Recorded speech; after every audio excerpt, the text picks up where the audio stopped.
Dobrý den, jmenuji se Michal a dnes vám řeknu, jak využívat internet od O2 zdarma, i když zrovna nemáte data.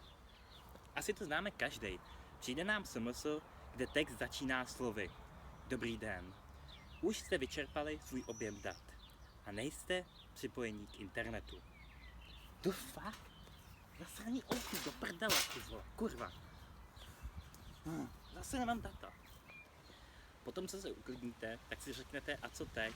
Zrovna potřebujete nutně poslat někomu zprávu přes Messenger, nový Snap, anebo sakra potřebujete postnout novou fotku na Instagram, protože Instagram je kurva důležitý.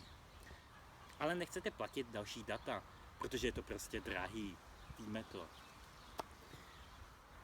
No a proto tu jsem já. Abych vám řekl, jak se zdarma a v plné rychlosti připojit k internetu. Je to úplně jednoduchý a zvládne to úplně, ale úplně každý. Ale i tenhle hack má své omezení. A to omezení je to, že funguje 1 až 5 minut. Ale můžete ho klidně opakovat do nekonečna. A ještě dál. A jak to teda udělat? No, je to úplně jednoduchý. Stačí na telefonu aktivovat režim letadlo a hned ho zase vypnout.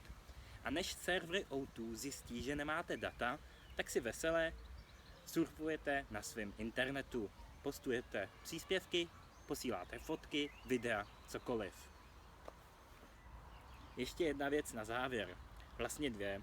Testoval jsem to pouze na platformě iOS, ale mělo by to fungovat i na Androidu a možná i u ostatních operátorů. Tak to zkuste.